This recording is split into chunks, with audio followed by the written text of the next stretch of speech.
7 days from now, a woman will lie on a concrete floor with blood pooling beneath her face and a tooth rolling away from her mouth like it's trying to escape what's happening. A man will stand over her, grinning, riding the high that predators get from breaking things smaller than themselves. He won't know that this is the last moment of freedom he'll ever have, but that's 7 days from now. Right now at 0300 on a Tuesday morning, Kira Brennan was running a solo training exercise at the Naval Amphibious Base when her secure phone buzzed against her hip. She stopped mid-stride, breath steady despite the 6 miles already behind her, and read the encrypted message. Report to Colonel Hartley, 0600, Priority Alpha. Priority Alpha meant someone was either dead or about to be. She arrived at Colonel Douglas Hartley's office with 4 minutes to spare. The colonel was 58 years old, silver hair cropped military short, and he carried himself with the weight of 3 combat tours in Afghanistan. His eyes had the look of a man who'd seen things that didn't fit into official reports, things that stayed with you long after the deployment ended. He'd recruited Kira personally 2 years ago, had watched her survive Bud/S training when every instructor said it couldn't be done, had seen something hiding beneath the quiet exterior of a 22-year-old kid from Miami that nobody else bothered to look for. Steel. Pure steel. Sit down, Brennan. Kira sat. You've heard of Camp Ridgeline. It wasn't a question. Everyone in Special Operations knew that name.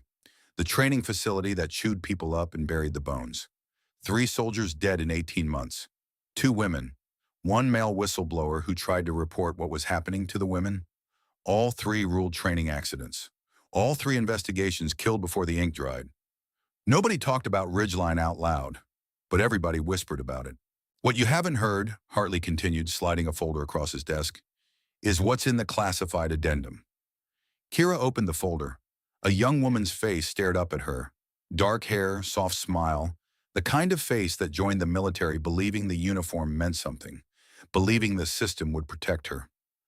Private Audrey Weston, 23 years old, assigned to Ridgeline 9 months ago. Kira studied the photograph. There was hope in those eyes, the kind of hope that hadn't been beaten out yet. She filed a formal complaint against Sergeant First Class Marcus Cole. 3 days later, she was discharged on psychological grounds. They erased her from every record. As far as the official file goes, Audrey Weston was never at Camp Ridgeline. Kira's jaw tightened. Where is she now? Montana, living under a false name, too scared to use her real one because she's terrified they'll find her. The folder contained more. Incident reports that went nowhere. Complaints that vanished into filing cabinets. Transfer orders that appeared overnight like magic tricks designed to make witnesses disappear. What do you need me to do?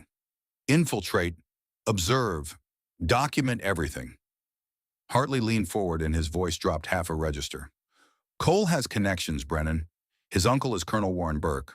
Retired now, but the man has friends at the Pentagon. Friends on oversight committees.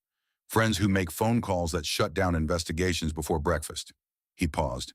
Every complaint that's ever been filed against Cole has vanished into thin air. You need evidence that can't be buried. Evidence so clean and so devastating that no amount of political muscle can make it disappear. Kira looked at the photograph again. Audrey Weston, 23 years old. Hopeful smile. Erased. Why me? The question landed heavy in the space between them. Hartley was quiet for a long moment. The kind of silence that fills a room and presses against the walls. Because you know how to take pain without making a sound. Because you know what it's like to be underestimated by every man in the room. And because I've watched you turn that underestimation into a weapon sharper than anything in our arsenal. His eyes held hers. You can handle what they'll throw at you in there. Most people can't. You can. Something shifted behind Kira's expression. A flicker of memory she'd spent years learning to suppress. Miami. The group home on 37th Street, 14 years old, a laundry room, a hand over her mouth, the social worker's office afterward, where a woman in a gray suit looked at her like she was an inconvenience and said, "Are you sure you're not exaggerating, honey?" Nobody came then. Nobody came for Audrey Weston. But that was exactly the point. Hartley opened another drawer, pulled out what looked like standard issue gear. Dog tags, uniform patches, a worn duffel bag. This device, he tapped a small black rectangle no bigger than a quarter. Virtually undetectable. It's embedded in your standard issue gear. Everything you see, everything you hear, streams in real time to a secure NCIS server. And if they find it, they won't. Hartley met her eyes. But if something goes wrong, if you're compromised, you say the word, and we pull you out immediately. No questions. Kira studied the device. Such a small thing to carry so much weight. Understood. Hartley stood. Kira stood. For just a breath, one single breath, the colonel's professional mask fell away completely. Be careful, Kira. Cole has been perfecting this for years. He knows exactly how to break a person. He knows where the cracks are before you do. Kira's face was stone. Her voice was steady.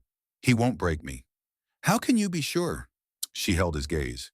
Because I've already been broken, sir, and I learned how to put myself back together. Men like Cole don't scare me. They remind me why I fight. Hartley said nothing, but something flickered behind his eyes that might have been respect, or perhaps recognition of a kindred spirit who had also learned to forge weapons from old wounds. She arrived at Camp Ridgeline at 0800 carrying a duffel bag that contained a lie. Specialist Lena Crawford, transferred from a supply depot in Georgia, no combat experience, no special training, no threat to anyone. The kind of soldier that predators smelled from across a room and started circling before she even set her bag down. She dressed the part deliberately. Tight olive green t-shirt that made her look small. Military camo pants, worn boots, long dark brown hair pulled back in a simple ponytail. No edge, no toughness. Just a nervous newcomer hoping to survive her first real assignment. The moment she stepped through the main entrance, every conversation in the building died. 30 pairs of eyes turned toward her, scanning, measuring, dismissing. Name and orders.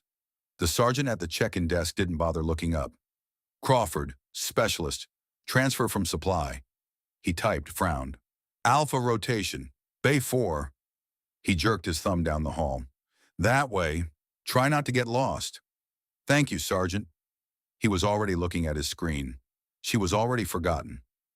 Bay 4 held 18 bunks, 16 of them occupied by men who stopped talking the instant she walked through the door. Fresh meat. Here we go again. $20 says she cries before lights out.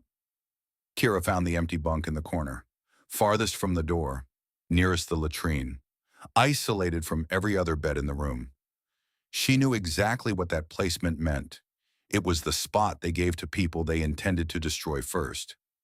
She set down her bag, started unpacking. Well, well, well.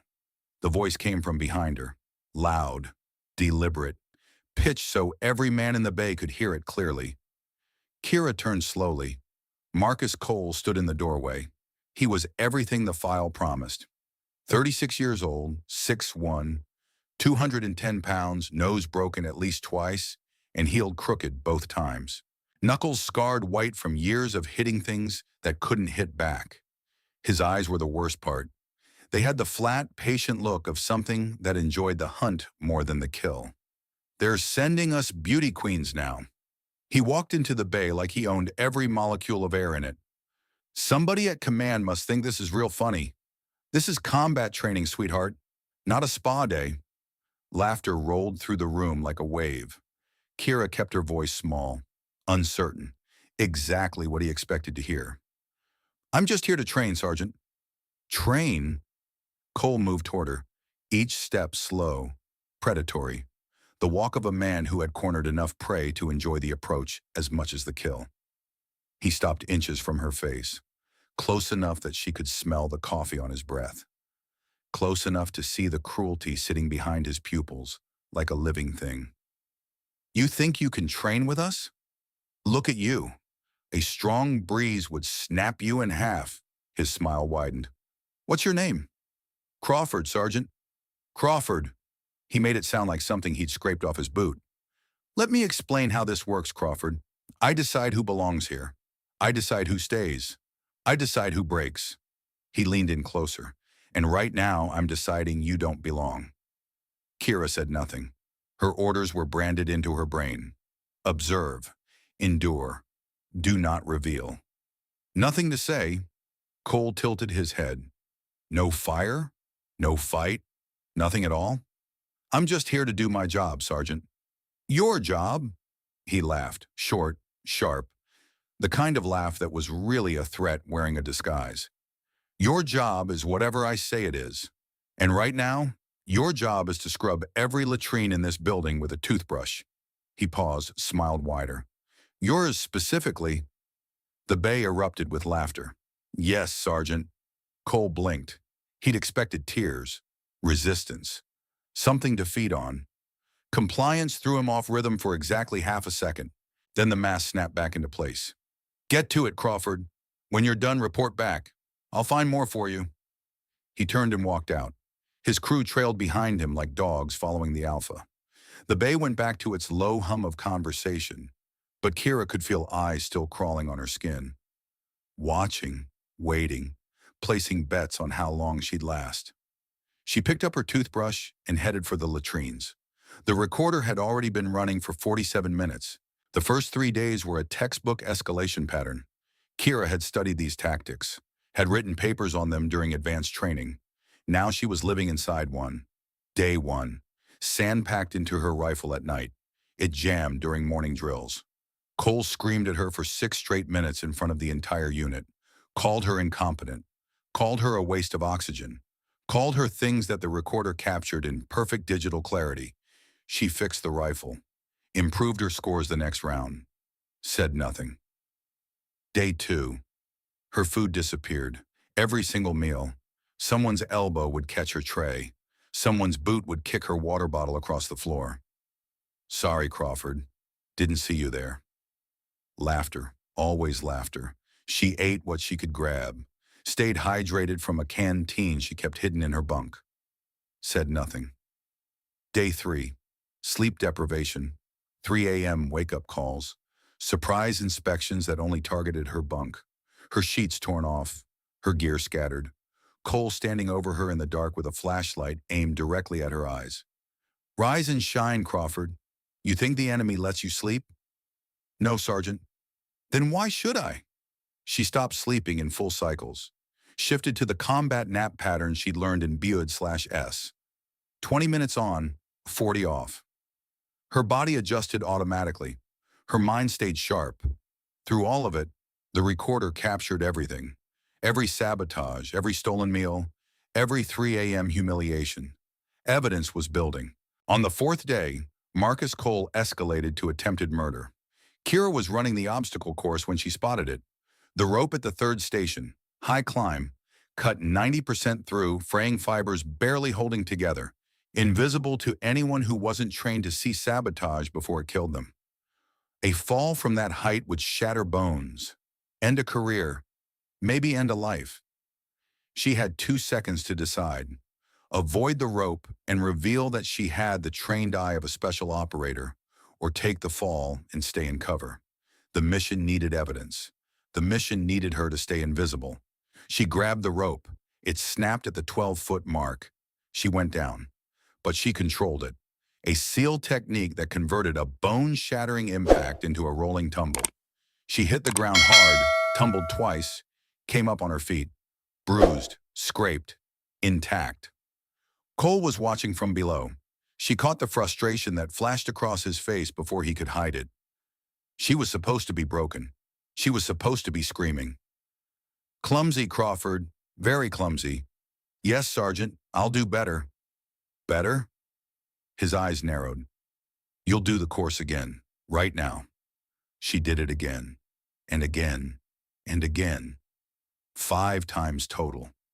By the 5th run, her arms were shaking so badly she could barely grip the replacement rope. Her legs felt like they were filled with wet sand. When she finally finished, Cole was waiting at the end, arms crossed, head tilted, studying her like a specimen under glass. You know what your problem is, Crawford. No, Sergeant. You don't know when to quit. He stepped closer. His voice dropped to something almost intimate, almost curious. Most people, they hit a wall, they stop. They recognize when they're beaten. They accept it. But you, he paused, you just keep going. like something inside you won't let you stop. I'm just trying to complete the training, Sergeant. No, his voice went cold. You're trying to survive. And that's interesting to me, because in my experience, Crawford, most people who come to this place trying to survive, he held her eyes. They don't. He walked away. Kira watched him go and filed the words under the category she reserved for threats that men thought were too subtle to be recorded. They weren't. On the fifth day, she met Nolan Pritchard. He was 25 years old, private first class, 8 months at Ridgeline. He had the hollowed-out look of a man carrying something heavy inside his chest that he couldn't put down and couldn't talk about. He waited until the bay was empty, until every set of ears was elsewhere. Then he appeared at her bunk like a ghost. "You need to leave." Kira looked at him. "Why?" "Because what Cole is doing to you isn't hazing." Nolan's voice was barely audible. His eyes kept moving, checking the door, the windows, the shadows, always checking. "This is a pattern. I've seen it before." "What kind of pattern?" "The last woman assigned here." Nolan swallowed hard. Her name was Audrey. She was 23, smart, tough, believed in the mission. She thought she could handle Cole, thought if she just kept her head down, followed orders, didn't make trouble. His voice broke. "What happened to her?" "They broke her." The words came out cracked, splintered. Cole and his crew, Tyler Nash especially, they cornered her, made her life so miserable she stopped eating, stopped sleeping, started flinching at every sound. And when she finally tried to fight back, tried to file a complaint through channels, he stopped, couldn't continue. "They what?" "They made her disappear." His hands were shaking. He pressed them against his thighs to make them stop. It didn't work. Transfer orders showed up overnight. Medical discharge, psychological instability. One day she was here, next day she was gone. No forwarding address, no contact information. Her file was sealed. Her name was scrubbed from every record like she was never born. "Did you try to find her?" "For weeks." Nolan's eyes went red. "Nobody would tell me anything. Her phone was disconnected. Her email bounced. I wrote to her emergency contact, her mother. The letter came back unopened." He looked at the floor. She just vanished. They erased her from the world. And nobody said a word about it. Nobody asked where she went. Nobody cared. "You cared!" "Not enough." Nolan's voice was barely a whisper. "Not when it mattered." Kira studied him for a long moment, every instinct evaluating, every sensor running. "Why are you telling me this?" The question hung in the air between them. Nolan was quiet for a long time. When he finally spoke, his voice cracked open like something breaking. "Because I was too scared to help her. I watched what they did to Audrey. I heard her crying at night. I saw the bruises she tried to hide. And I said nothing, did nothing. Because I was afraid that if I opened my mouth, they'd do it to me too." A tear ran down his cheek. He didn't wipe it. "I can't be that person again. I won't." Kira looked at him and saw something she recognized on a molecular level. Guilt. The kind that doesn't fade. The kind that sits in your chest like a stone and gets heavier every morning you wake up and do nothing about it. "What's your name?" "Pritchard. Nolan Pritchard." "Okay, Pritchard. You want to help?" "Really help?" "Yes." "Then I need you to do exactly what I say." She leaned closer. Her voice dropped low, controlled, intense. "Watch everything. Listen to everything. Remember every detail. Who said what, when, where, who was present. Write nothing down. Keep nothing on your phone. Store it all here." She tapped her temple. "When this is over, there's going to be an investigation. A real one. Not the kind that gets shut down by a phone call. And I am going to need witnesses." Nolan stared at her. Something shifted in his expression. A flicker of something that might have been hope. "How do you know there's going to be an investigation?" Kira almost smiled. The first time in 5 days anything close to a smile had touched her face. "Because I'm going to make sure of it." On the 6th day, Tyler Nash found her alone. He was Cole's right hand, 31 years old, dead eyes, the kind of man who enjoyed cruelty the way some people enjoyed morning coffee. reflexively, daily, without a single molecule of guilt. He specialized in the quiet kind of destruction, the whispered threats, the too close proximity, the promises delivered so softly that no one standing 3 feet away could hear them. Crawford, he materialized in the hallway between the latrines and Bay 4, blocking her path, standing too close, so close she could feel body heat radiating off him like a furnace. You and I need to have a conversation. About what, Sergeant? About your future at this facility. Nash smiled, but it stopped at his mouth. His eyes stayed dead. 2 holes punched in a mask. See, Cole thinks you're about done. Another week of this, maybe 2, and you'll be on your knees begging for a transfer, crying on the phone to somebody who cares. And what do you think? I think different. He stepped closer. His breath was hot against her neck. I think you're tougher than you look, Crawford. I think maybe there's some fight hidden in there somewhere. Some fire. I'm just here to train, Sergeant. Yeah, I've heard that line. Nash's voice dropped to a whisper, low enough that only she could hear, low enough that if she ever tried to repeat it, it would be her word against his. But here's the thing. There are other ways to earn your place here, ways that don't involve running obstacle courses, ways that are a whole lot easier. Kira's blood went cold. I'm not sure I understand, Sergeant. I think you do. His fingers brushed her arm. Light, deliberate, a test. I think you understand exactly what I'm offering. And I think if you're smart, really smart, you'll figure out that playing along is a whole lot less painful than fighting. Every instinct in Kira's body screamed at her to break his wrist, to fold his arm backward until the shoulder separated, to put him on the ground and show him exactly what happened to men who put their hands on women who didn't invite it. But the mission needed evidence. The mission needed patience. The mission needed predators to reveal exactly what they were while a camera was rolling. I'll keep that in mind, Sergeant.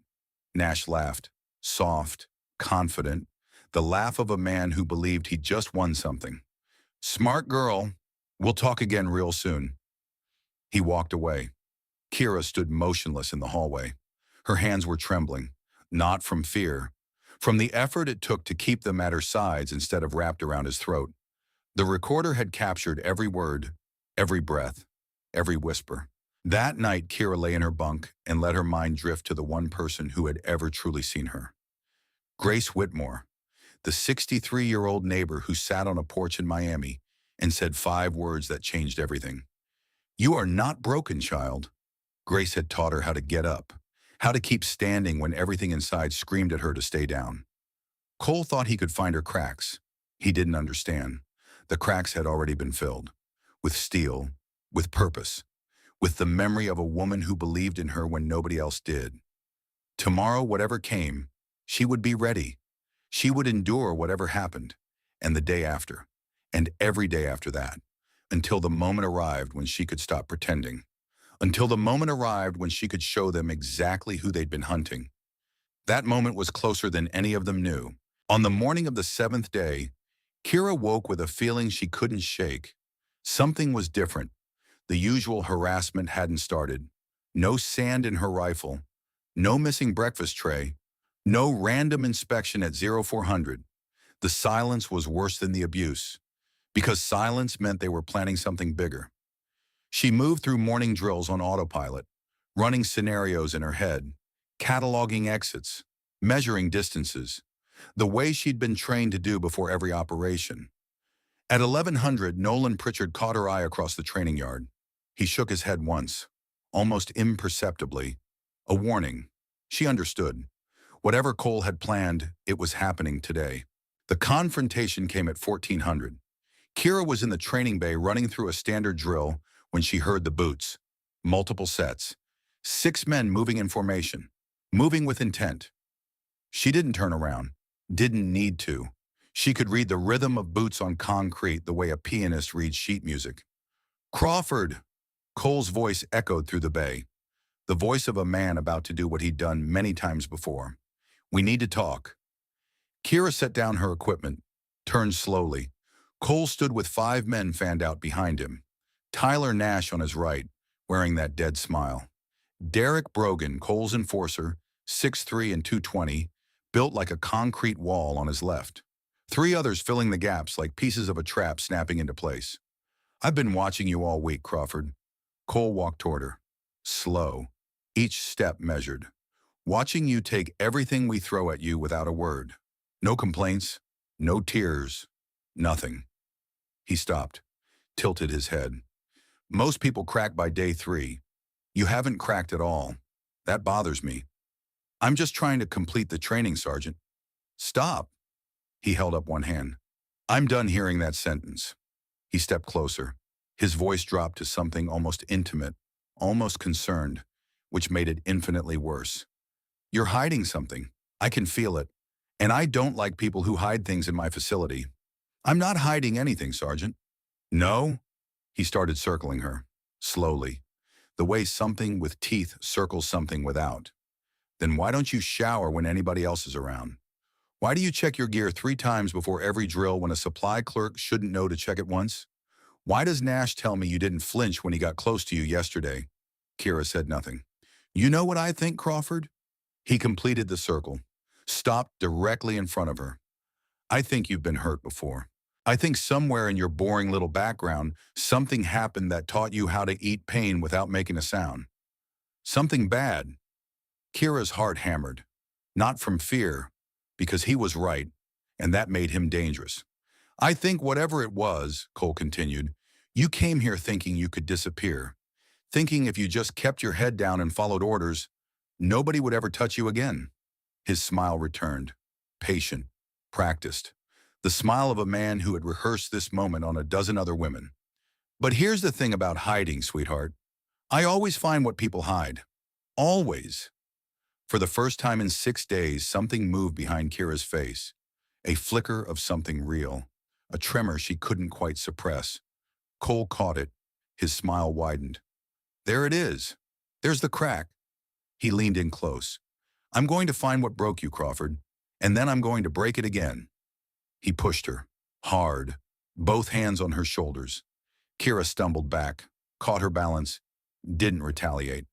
That's what I thought. He pushed again, harder. Pathetic. She went down to one knee, rose again, slowly, deliberately. You don't belong here, Nash called from behind. This ain't charity. Another push. She hit the ground completely, palms slapping concrete, pain shooting through her wrists. She pushed herself up, brushed the dust off her pants. Her jaw was clenched so tight she could hear her own teeth grinding. Not from fear, from restraint, from the extraordinary discipline required to be the most dangerous person in a room and act like the weakest. Cole leaned in close, close enough that his lips almost touched her ear, close enough that the words were only for her. Get lost, you new girl. Then the kick came, fast, brutal, aimed at her ribs. She rolled with it, absorbed most of the impact using core techniques drilled into her during 100 SEAL training sessions. But the force still drove every molecule of air from her lungs. Before she could recover, before she could even inhale, the second kick connected with her face. The world exploded. White light, blinding pain, something cracking inside her skull. She hit concrete, and the taste of iron flooded everything. Blood poured from her mouth. She felt something small and hard bounce off her lip and skitter across the floor. Her tooth, rolling away from her like it was trying to escape what was happening. Laughter, distant, echoing, like hearing it from underwater. That's what happens to people who don't know their place. Cole's voice, satisfied, absolute. Kira lay on the concrete, blood pooling beneath her cheek. Her front tooth was gone. Another was loose. Her orbital bone felt like it had been hit with a sledgehammer. But through the pain, through the ringing in her ears, through the taste of iron, through the blurring in her left eye, she heard a voice. Not Cole's, Colonel Hartley's. Clear, calm, playing back from memory like a recording. Do not reveal your identity unless absolutely necessary. Cole had just kicked her in the face in front of 5 witnesses on camera streaming live to an NCIS server. He had just made it absolutely necessary. Kira pressed her palms flat against the bloody concrete and slowly, painfully, She began to push herself up. Cole stood over her, grinning, triumphant, riding the high that men like him got from breaking things smaller than themselves. Waiting for the tears, for the begging, for the moment every victim collapsed. Had enough, Crawford. Blood dripped from Kira's chin. She spat out a fragment of tooth. It landed on the concrete between them like a period at the end of a sentence. She raised her head, met his eyes, and what Marcus Cole saw in those eyes made his grin falter. Because the woman looking up at him wasn't afraid, wasn't broken, wasn't a supply clerk from Georgia who'd wandered into the wrong building. The woman looking up at him was something he had never encountered in his entire career of breaking people. She was something that had been waiting for this exact moment. "My name," she said, and her voice was steady as a flatline, "isn't Crawford." Cole blinked. "My name is Kira Brennan, Petty Officer Second Class, United States Navy SEALs." She rose to her full height, and as she stood, something transformed. The posture shifted, the shoulders squared, the chin lifted. The frightened newcomer dissolved like smoke, and what emerged from underneath was something made of steel and silence and years of training designed to produce exactly one thing: a weapon that looked human. Black belt Krav Maga, black belt Brazilian Jiu-Jitsu, expert marksman, combat veteran, 3 deployments to Afghanistan and Syria, Bronze Star with Valor device. The bay went dead silent, not quiet, dead. The kind of silence so complete it pressed against the eardrums. "And you just assaulted me in front of multiple witnesses while being recorded by a device that has been streaming every conversation, every threat, every single thing that's happened in this facility to a secure NCIS server for the past 7 days. Cole's face went white, not pale, white, like someone had reached inside him and pulled a plug. That's impossible. There are no female SEALs." "There are now." Kira wiped blood from her chin with the back of her hand, slowly, almost casually. "And there's something else you should know, Sergeant." "What?" "I was ordered not to fight back unless I had no other choice." She shifted her weight, just slightly, a fraction of an inch, and every man in the room tensed simultaneously, a primal, involuntary reaction, the reaction of prey animals detecting a predator they hadn't known was among them. "You just gave me a choice."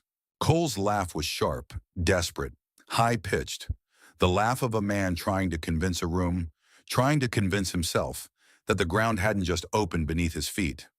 "Navy SEAL." He looked around at his men, searching their faces for backup, for someone to tell him this was a bluff. "Her? This is garbage. She's lying. She's a—" "Check my records."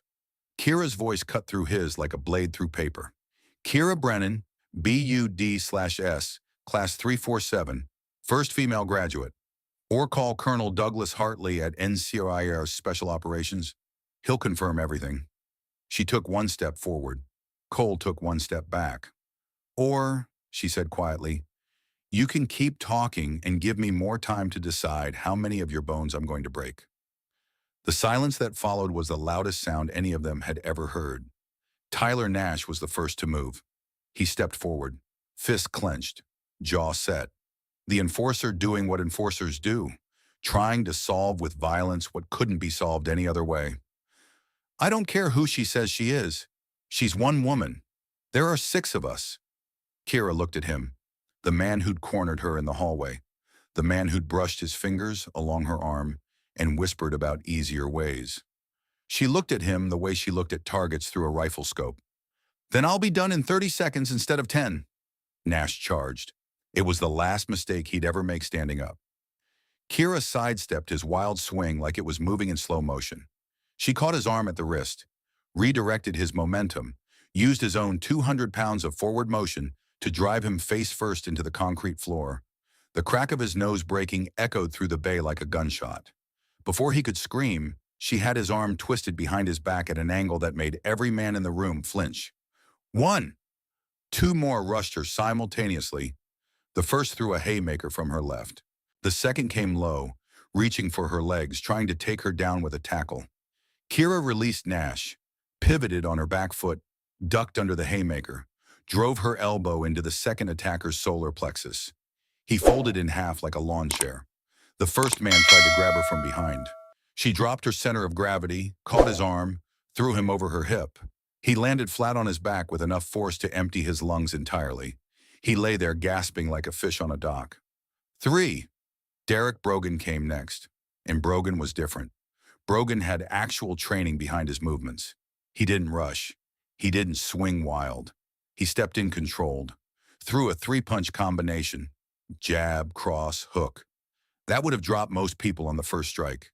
Kira blocked the jab, slipped the cross, let the hook graze her shoulder. Then she stepped inside his guard, past his fists, into the dead space where his reach couldn't help him, and delivered a precise palm strike to the center of his chest. Not hard enough to kill, just hard enough to short-circuit his nervous system for half a second. Brogan's eyes went wide, then blank. His legs folded. He dropped straight down like God had cut his strings. 4. The two remaining men looked at each other, then at Cole, then at the 4 bodies groaning on the concrete around a woman who wasn't even breathing hard. Neither of them moved. Neither of them wanted to be number 5. Kira turned to Cole. Your turn. Cole's face had gone from white to gray. His hands were shaking. Sweat had broken out across his forehead in a slick, greasy film.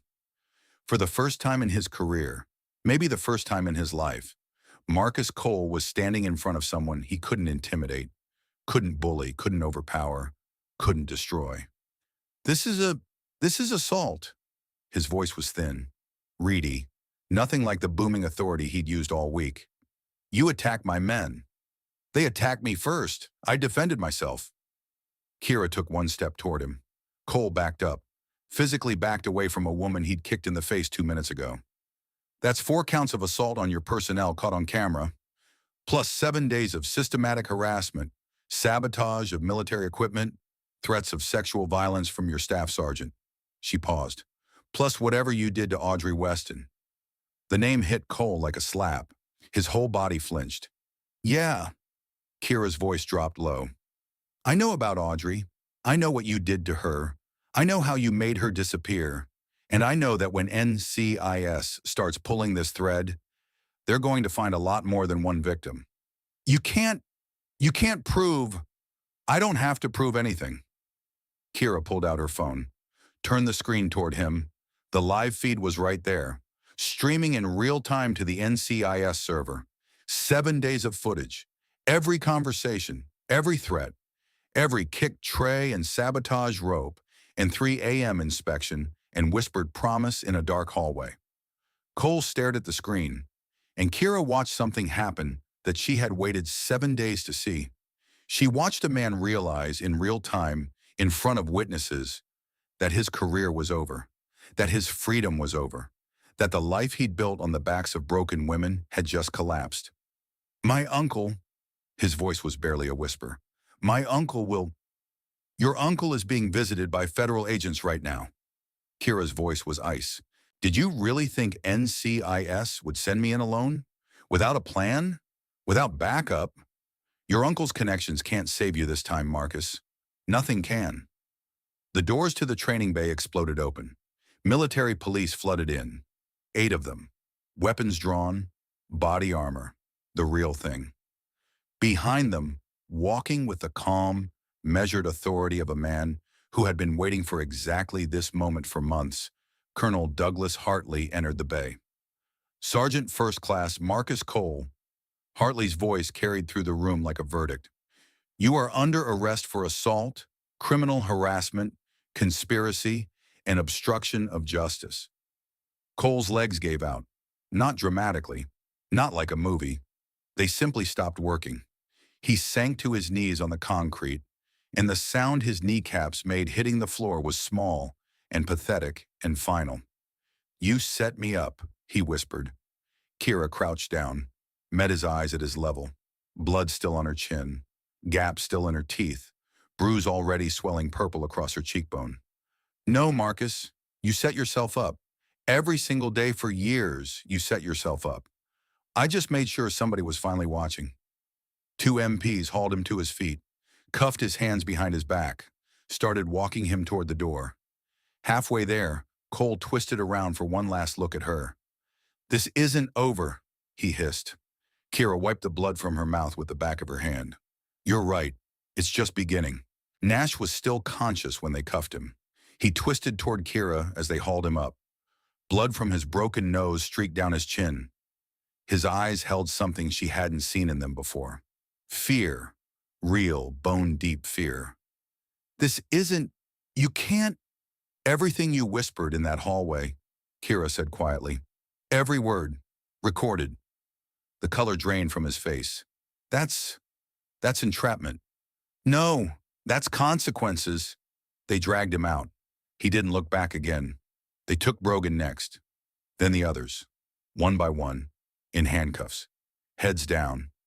Through a door that led to a world where their rank couldn't protect them and their connections couldn't make phone calls fast enough. The bay emptied out. The laughter that had echoed off these walls for years went silent. Nolan Pritchard stood in the corner. He hadn't moved during any of it. His face was wet. His mouth was open. He looked like a man watching a miracle he'd stopped believing was possible. Kira caught his eye. "You okay, Pritchard?" He couldn't speak. He just nodded. And then he did something that broke the last piece of composure Kira had been holding together. He mouthed two words. "Thank you." The medical team arrived 20 minutes later. Kira sat on a bench while a corpsman cataloged the damage.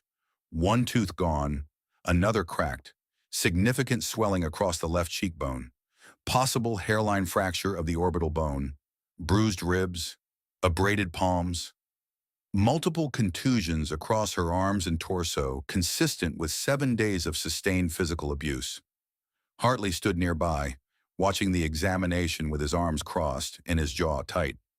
"You should have been extracted days ago." "I needed more evidence." "You needed to not get your face kicked in." Kira almost smiled, stopped when the movement pulled at her swollen cheek. "It was worth it. We got everything. Cole, Nash, Brogan, the whole operation. 7 days of continuous footage, plus whatever connects back to the previous victims." "About that." Hartley pulled up a chair, sat down. The look on his face told Kira this conversation was about to get worse. "NCIS has been coordinating with investigators at 3 other facilities while you were inside. Cole isn't an isolated case." "How bad?" Hartley's voice was flat, controlled. The voice of someone delivering news they'd been carrying too long. "We've identified 14 women who were targeted by Cole or people directly connected to him over the past 5 years. 14 women, Kira. Same pattern every time. Harassment, escalation, assault, then silence. Complaints buried, files scrubbed, victims transferred or discharged before they could talk." "How many are dead?" Hartley was quiet for a beat. 2. Kira closed her eyes. 2 women. 2 lives. 2 families that got a phone call and a lie. "I want their names." "Kira, I want their names, Colonel." Hartley studied her for a moment, then he nodded. "Specialist Maria Sullivan, 26 years old, ruled a training accident 11 months ago. The evidence never added up." He paused. "And Private First Class Rachel Newman, 22, 8 months ago. Official cause was suicide, but the toxicology report showed irregularities that were never investigated because someone shut down the investigation before it started." Kira opened her eyes. The pain in her face was nothing compared to what was building in her chest. "Who shut down the investigation?" Hartley reached into his jacket, pulled out a folder, placed it on the table between them. "Colonel Warren Burke, Marcus Cole's uncle. Retired, but the man has friends at the Pentagon. Friends on oversight committees. Friends who make phone calls that shut down investigations before breakfast." The files painted a picture that made Kira's stomach turn. Burke hadn't just protected Cole, he'd built the entire machine. Starting 30 years ago, when he was a captain, Burke had identified promising young NCOs with the right combination of aggression and cruelty. He placed them in training positions where they had unchecked power over junior personnel. When complaints surfaced, Burke made them disappear.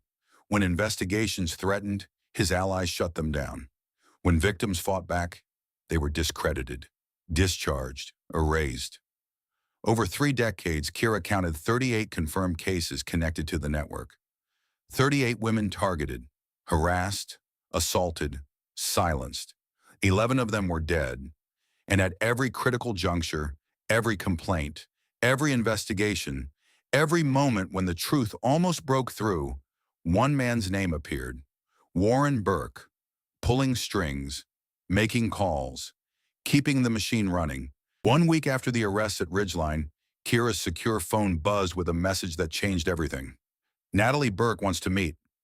Natalie Burke, the colonel's granddaughter, 21 years old, just enlisted, silver-streaked hair she'd clearly inherited from her grandfather. They met at a coffee shop in Arlington. Natalie was everything Kira didn't expect. Confident bearing, steady eyes. But unlike the colonel, her eyes held something his never had. Something human. "Thank you for meeting me. Thank you for giving me a chance to fix what my family broke." Natalie's hands were wrapped tight around her coffee cup. They hadn't stopped shaking since she sat down. "When I heard what my grandfather did, I didn't believe it. Couldn't believe it. He was the one who taught me about honor, about duty, about what it meant to serve." "What changed your mind?" "The letters." Natalie's voice dropped to something just above a whisper. "I found them in his study, hundreds of them, women writing to him, begging, pleading, asking for someone to listen." She stopped, pressed her lips together hard. "He never answered a single one. He just collected them, like souvenirs." "Where are those letters now?" Natalie reached into her jacket, pulled out a flash drive, slid it across the table. "I copied everything, names, dates, specific incidents. It goes back 30 years. Kira took the drive carefully. This small piece of plastic held 3 decades of destroyed lives. "This could end your family, Natalie. You understand that? My family ended the moment my grandfather decided those women's lives didn't matter." The tears spilled over. She wiped them away with the back of her hand. Angry tears, not sad ones. "I joined the military because I believed in something, because he taught me to believe in something. Honor, service, integrity." Her voice cracked. "It was all a lie." "Are you sure about this?" "I'm sure." Natalie met her eyes. "I'd rather be the granddaughter who helped take him down than the one who helped him get away with it." The letters changed everything. They documented a systematic pattern of cover-ups spanning 3 decades. But the most devastating piece of evidence was a memo. A single memo from 2004, written by Burke to General Frederick Cross. "The women in this unit are becoming problematic. I recommend we implement the standard protocol. Transfer, discredit, silence. The usual remedies should be sufficient." Standard protocol, the usual remedies. They had turned predation into bureaucracy. They had turned the destruction of women's lives into a checklist. 2 weeks after Natalie delivered the flash drive, she disappeared. Kira got the message at 0300. "Natalie Burke is missing. Didn't report for duty 3 days ago. Apartment empty. Phone disconnected." She called Hartley immediately. "He took her. Burke found out, she gave us the letters, and he took her." "We don't know that for certain." "I know it." Kira was already moving. "Burke has property outside Norfolk. Isolated. Fenced. Private security. That's where she is.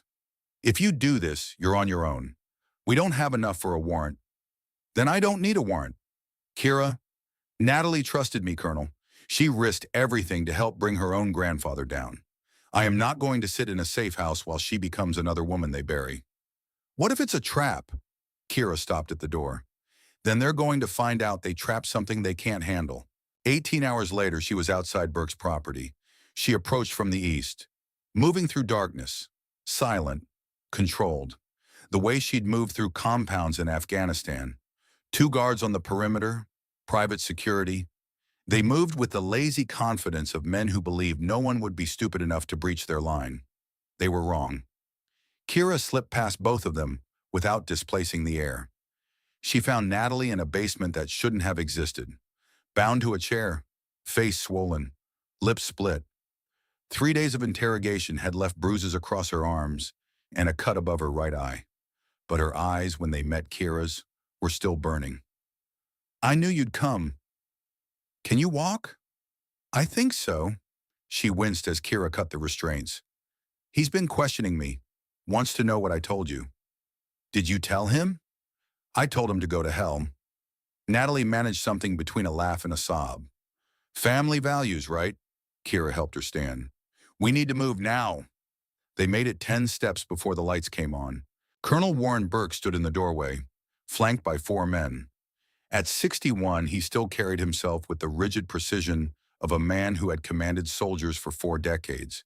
Silver hair immaculate, eyes cold.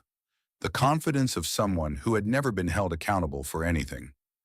Petty Officer Brennan, his voice was calm, measured. I was hoping you'd come.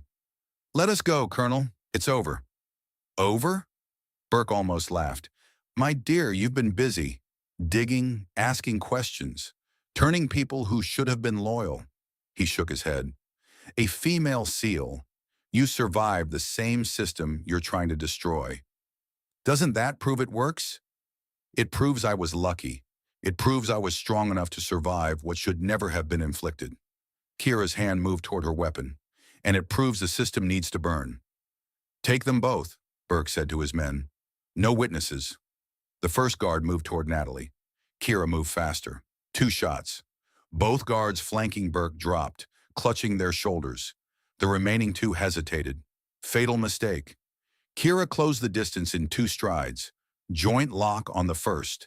His weapon clattered to the floor as he screamed. Precision strike to the second's temple. He went down like a power outage. 4 men. 5 seconds. Burke stood alone. You can't shoot me. His voice wavered for the first time. I'm unarmed. I don't need to shoot you. Kira stepped forward, and for the first time in 30 years, fear flickered across Warren Burke's face. I just need to keep you here for 3 more minutes. 3 minutes? What happens in 3 minutes? Kira held up her phone. The screen glowed in the dim light. I've been broadcasting this entire conversation to Colonel Hartley. He's been coordinating with the FBI since I crossed your fence line. Burke's face went gray. That's entrapment. That's justice. Something you've been running from for 30 years. You don't understand. Cross, the Pentagon, the entire structure. They'll bury this. Maybe, but they won't bury the evidence. They won't bury the testimony, and they won't bury the 2,400 files on that server that document every crime you've ever committed. Burke lunged at her, desperate, clumsy, the move of a man who'd spent decades behind desks instead of in the field. Kira sidestepped, caught his arm, put him face down on the concrete with a control hold that pressed his cheek into the cold floor. You should have stayed behind your desk, Colonel. Fieldwork isn't your strong suit. The FBI arrived 4 minutes later. They found Burke face down on concrete, 4 guards incapacitated, Natalie being treated by a medic Kira had called, and Kira Brennan standing in the center of it all. Blood on her knuckles, fire in her eyes, and a phone still streaming everything to a server that no amount of phone calls could erase. Special Agent Marcus Torres surveyed the room with raised eyebrows. Colonel Hartley said you were effective. He didn't say you were terrifying. I adapt to circumstances. Kira nodded toward Burke. He's all yours. She walked toward Natalie. The young woman looked up at her approach, tears cutting tracks through the bruises on her face. You came. I wasn't sure you would. I made a promise. Kira crouched beside her, took her hand. What you did, stealing those letters, trusting a stranger, refusing to break, that took more courage than most people show in an entire lifetime. I don't feel brave. I feel broken. Those aren't mutually exclusive. Kira squeezed her hand. The bravest people I know are all a little broken. That's how the light gets in. Natalie managed a small, cracked smile. Did you just quote Leonard Cohen? My neighbor did. Grace, one of the few good ones. Kira stood. You're going to be okay, Natalie. I know it doesn't feel like it right now, but you will. How do you know? Because you're a survivor, and survivors always find a way. The arrest happened simultaneously across 5 states. General Frederick Cross was taken into custody at his home in Virginia. Still in his bathrobe, his face a mask of disbelief. Colonel Burke was transported directly from his property to a federal detention center. 12 other officers connected to the network were arrested within the same 2-hour window. Not one of them had time to make a phone call. By morning, every news network in the country carried the same headline: Navy SEAL uncovers decades-long military abuse network. Kira refused every interview request. She had done what she came to do. The rest belonged to the courts. The trials began 6 weeks later. Kira had spent every day of those 6 weeks preparing. Not just her own testimony. That was the easy part. The hard part was the other women. 14 survivors who had spent years believing nobody would ever listen, convincing them to walk into a courtroom and say out loud what had been done to them in the dark. That was the real mission. Audrey Weston flew in from Montana. She'd gained weight, cut her hair short. There was color in her face that hadn't been there 18 months ago. "You look different," Kira said. "I feel different." Audrey sat down. Her hands were steady. "I stopped sleeping with the lights on last month. First time in 2 years. How does it feel?" "Terrifying." A small smile. "And amazing." One by one they came. 14 women. 14 stories. 14 lives that had been derailed by the same machine. Some were angry, some were terrified, some were both. All of them had spent years believing they were alone. All of them were discovering, some for the first time, that they weren't. Kira was called to testify first. She walked into the courtroom wearing her dress blues, her SEAL trident gleaming on her chest. Marcus Cole sat at the defense table. He was thinner, grayer. Prison had ground the arrogance down to something duller, meaner. When Kira entered, his eyes tracked her across the room. She met his gaze, held it, until he looked away. "Petty Officer Brennan," the prosecutor began, "please describe for the court what happened on the night of September 15th at Camp Ridgeline." "I was conducting an undercover investigation. On September 15th, Sergeant Cole kicked me in the face with enough force to knock out my front tooth, crack another, and fracture my orbital bone." "And what preceded this assault?" 7 days of systematic harassment, intimidation, and abuse. My equipment was sabotaged. My sleep was disrupted. I was cornered in a hallway by Staff Sergeant Nash and threatened with sexual assault. "Objection." Cole's attorney was on his feet. "Overruled. Continue." Kira continued. She described everything: the arrival, the isolation, the escalating abuse, the sabotaged rope, Nolan Pritchard's warning, Nash's whispered threat, the final confrontation, the kicks, the reveal. She kept her voice level, her facts precise, her emotions locked behind a door she'd learned to build a long time ago. When she finished, the prosecutor asked one final question. "Petty Officer Brennan, why did you allow the assault to happen? You had the training and ability to defend yourself from the first day. Why did you let Sergeant Cole kick you in the face?" Kira was quiet for 3 seconds. The courtroom held its breath. "Because I needed evidence that couldn't be denied. Because every woman who came before me reported what happened through proper channels and was dismissed, discredited, erased. The system that was supposed to protect them was the system protecting their abusers." She paused.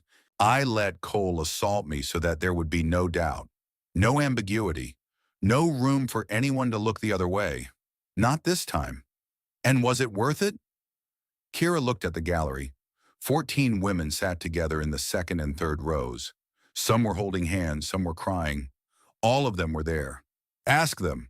Audrey testified on day 4.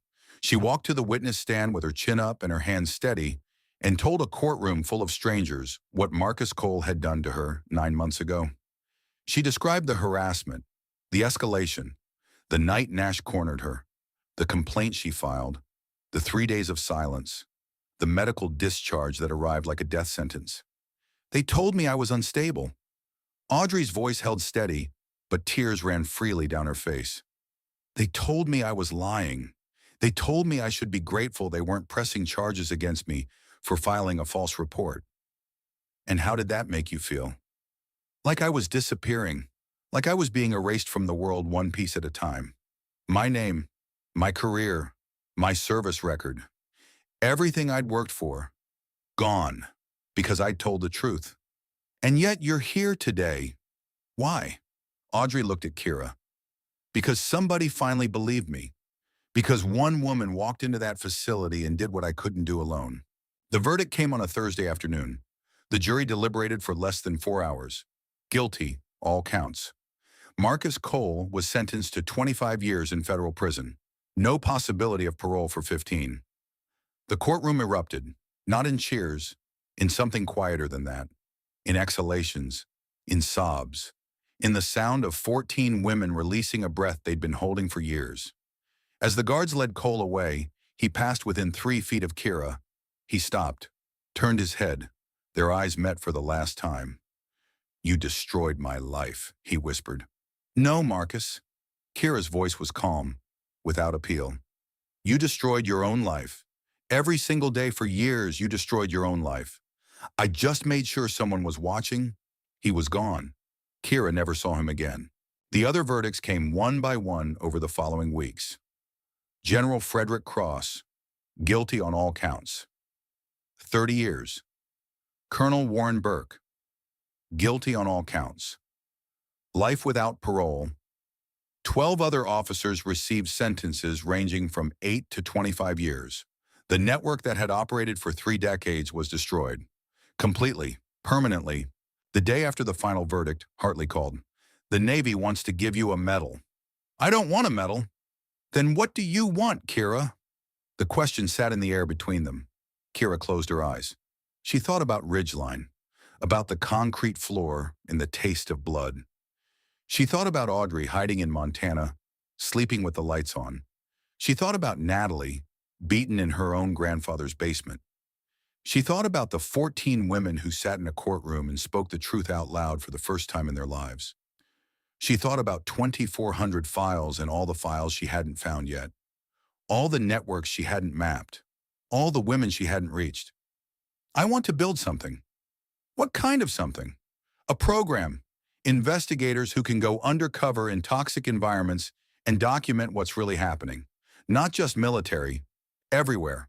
Corporations. Institutions. Any place where people with power use it to destroy people without power." "That's ambitious." "It's necessary." Kira's voice hardened. "We caught one network, Colonel. One. But there are more. Right now, right this minute, there's a woman somewhere being targeted by someone who thinks he's untouchable. And she's being told she's lying. She's being told she's crazy." She paused. "I want to be the person who shows up for her. I want to build an army of people who show up. Survivors who became fighters. People who can walk into a hostile environment and take it apart from the inside." Hartley was quiet for a long time. "I'll make some calls. The Navy owes you. If anyone can make this happen, it's you." "Thank you, Colonel." "Don't thank me yet. Building something from scratch is harder than tearing something down."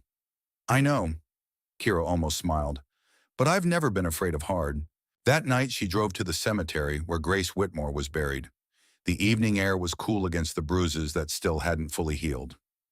Grace hadn't been her birth mother, hadn't been her legal guardian, hadn't been anything the system would recognize on paper. She'd been a 63-year-old woman who lived next door to Kira's last group home in Miami.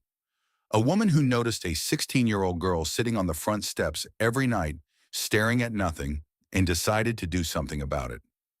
Grace was the one who brought her food when the group home forgot, who taught her to cook, who sat on the porch and talked until the shaking stopped, who looked at a girl the entire world had written off and said 5 words that changed the trajectory of a life.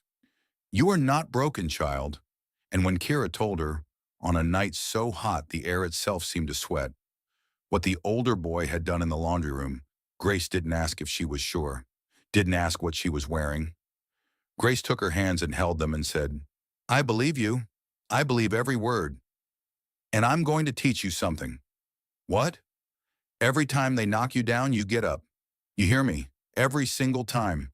Because one day they're going to get tired of knocking, and you'll still be standing." Grace had died 3 years ago. Heart attack. Quick, painless. The kind of death that good people deserved but rarely got. Kira had been deployed in Syria when it happened. Hadn't made it back for the funeral.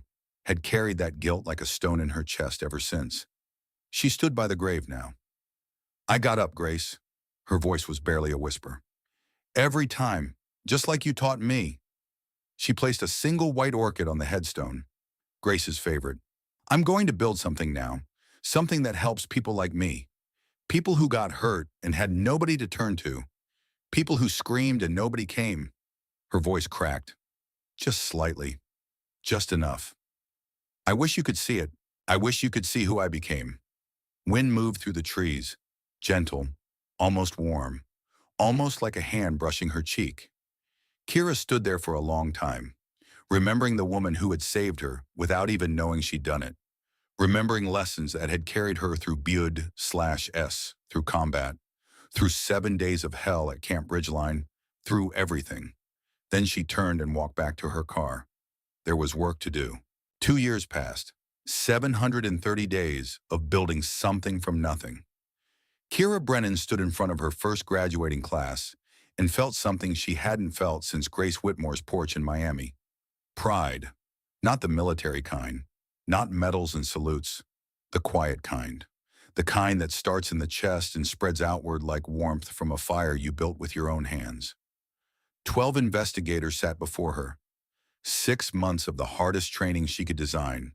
Surveillance techniques, undercover protocols, evidence collection, legal frameworks, and the thing no manual could teach, the ability to walk into a room full of predators, look them in the eye, and let them believe they were the dangerous ones. Audrey Weston sat in the front row. She was unrecognizable from the woman who'd answered a phone in Montana 2 years ago, with a voice like a ghost. Her posture was straight, her eyes were clear. She'd stopped sleeping with the lights on. She'd started using her real name again. "You've completed the most difficult training program I could build," Kira's voice carried across the room. "You've learned to infiltrate hostile environments without being detected. You've learned to document abuse in real time. You've learned to survive situations designed to break you." She paused, looked at each of them. "But I want to tell you something that isn't in any training manual." She touched her jaw. The implant where her missing tooth had been felt smooth under her tongue. "This work will cost you. It will cost you sleep. It will cost you peace. Some nights you'll lie awake wondering if any of it matters." Her voice softened. "But it will also give you something most people spend their whole lives looking for. Purpose. The knowledge that every predator you expose, every victim you give a voice to, every broken system you force to change, it ripples outward. Into lives you'll never know about. Into futures you'll never see." Natalie Burke raised her hand. She joined the program 3 months after the trials ended, the granddaughter who'd betrayed her own blood to do what was right. "How do we know when we've done enough? When do we stop?" Kira looked at her. "You don't stop. You can't. Because the moment you stop, someone else starts suffering in silence." Her voice softened. "But you learn to pace yourself. You learn to celebrate small victories. And you learn to lean on each other, because this work is too heavy to carry alone." The graduation was simple. No medals, no fanfare. Handshakes and the quiet weight of completion. Afterward, Audrey found Kira standing alone by the door. "I can't believe I'm here." Audrey's eyes were bright. 2 years ago, I was hiding from my own shadow, and now I'm ready to help someone else find their way out. Because of you, Audrey, not because of me. Because of you." Audrey's voice cracked. "You didn't just save me, Kira. You showed me how to save myself. And now I get to do that for other people. That's the whole point." Kira pulled her into a hug. "That's the legacy we're building. Not monuments, people. People who take what happened to them and turn it into something that keeps others from going through the same thing." Her phone buzzed. A text from an unknown number. "My name is Sarah. I'm 19, stationed at Fort Benning. My commanding officer has been... I don't know who else to call. I heard about what you did. Can you help me?" Kira stared at the message, felt the familiar weight settling onto her shoulders, the weight she'd carried from Miami to Ridgeline, to courtrooms to this moment. She typed back, "I know you're scared. I was scared too. But you're not alone anymore. Tell me everything, and I'll show you how to fight back." The response came in seconds. "How do you know I can fight back?" Kira smiled, felt Grace's voice in her ear, felt the 14-year-old girl in the laundry room finally Finally quiet. Because someone had come. Because you already started. You reached out. You refused to stay silent. The hardest part is behind you. Everything else we face together. She looked up. Audrey was watching her, eyes knowing. New case. New case. Then let's get to work. Colonel Hartley appeared beside them. His hair was grayer now. 2 more years of fighting the same fights had left their mark. But his eyes were sharp, and something that might have been pride moved behind them. Never ends, does it? No, sir. It doesn't. Kira met his gaze. The man who'd believed in her when no one else did. The man who'd sent her into Ridgeline and trusted her to come out the other side. But that's why we keep going. Hartley nodded slowly. The best legacy isn't what you leave behind. It's the people you train to continue the work. Kira looked at the room. 12 new investigators. Survivors who'd become warriors. Ready to walk into darkness and bring light to the places that needed it most. Then we've done well, Colonel. We've just started, Brennan. He turned toward the door. Paused. We've just started. Outside the training facility, the sun was setting. Orange and red bleeding across the sky like a promise. Kira walked to her car and paused. Her hand rested on the door handle. She thought about the girl she'd been. 14 years old. Laundry room in Miami. Hand over her mouth. Screaming into a void where no one answered. She thought about who she'd become. The first female Navy SEAL. The woman who walked into a predator's den and walked out with evidence that brought down an empire. The builder of something that would outlast her. Some people broke and stayed broken. Some people broke and rebuilt themselves into something the breakers never saw coming. Kira Brennan had chosen the second path. And now, because of that choice, other women would have the chance to choose it too. She got in the car, started the engine, and drove toward whatever came next. Because that was what survivors did. They kept moving forward, always forward, no matter what. The end.